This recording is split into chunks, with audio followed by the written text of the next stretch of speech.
Hi Arthur. As per your request, this is the Soyer BMK-16i stud welding machine. We can weld the SS and GI nuts from M6, M8, M10 and M12 nuts we can weld in this machine.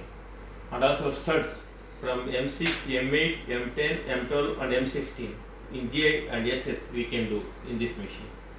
So I am showing now SS M8 nut in 2 mm SS plate.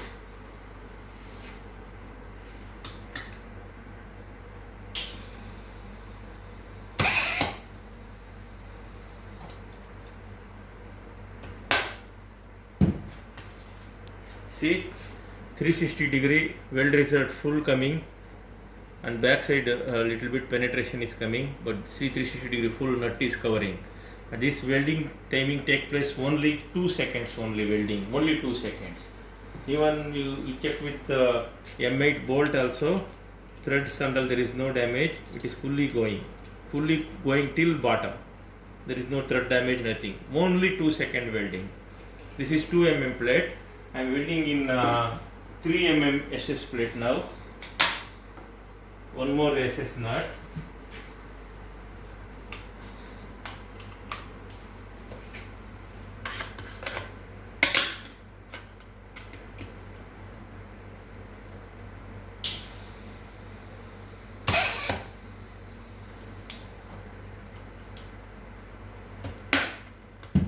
See, this is also 3 mm, there is no penetration backside because it is thick plate.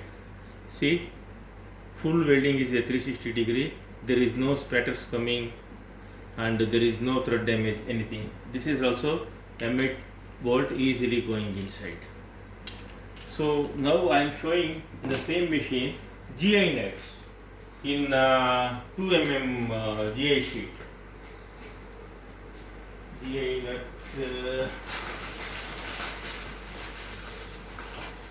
See, this is 8 mm GI nuts. This all I buying in local market.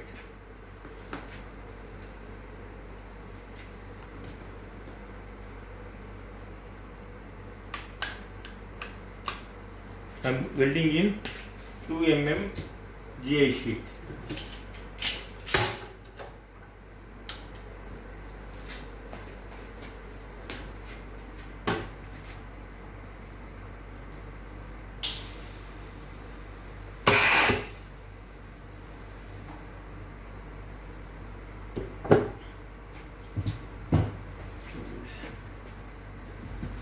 See, Arthur, see here also full 360-degree welding is there.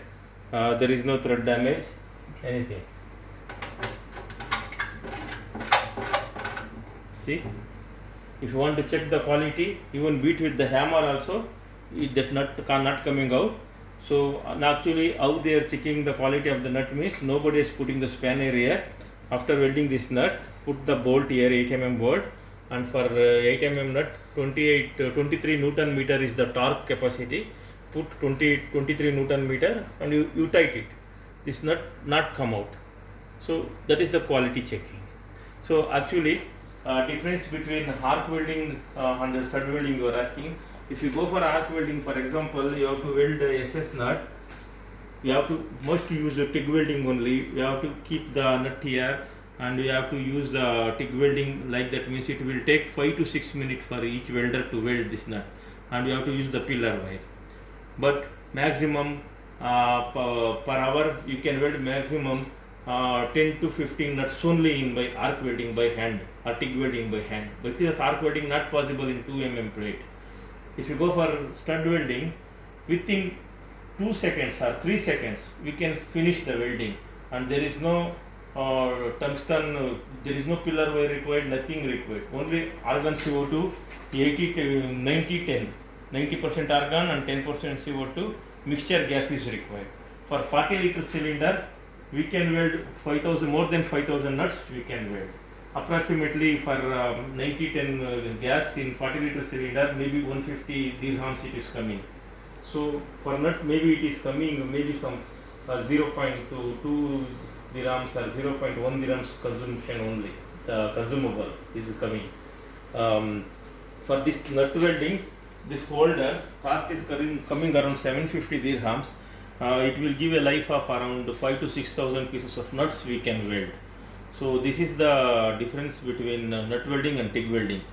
For example, in nut welding by stud welding machine we are doing means within per hour we can do more than 300 nuts. Per day in 8 hours we can do around 2,500 nuts in one machine with one person. If you go for by hand TIG welding means or arc welding means it will take per hour maybe 10 to 15 nuts only possible with one person, and you have to must use the pillar wire, and also you have to use the pure argon gas also. But argon gas gives life in TIG welding maybe for 500 nuts 140-liter cylinder will be consumed. But in stud welding machine, if you go for nut welding, 140-liter cylinder we can weld till 6,000 pieces of nut. So compared to the TIG welding and arc welding, this nut welding by stud welding is more advantageous for you and more cheaper for you. Maybe cost wise it is expensive, maybe it is coming around 45,000, maybe TIG welding you can get in 8 to 10,000 dirham, but initial investment it is little bit more, but go for work wise you can save more money. Finish.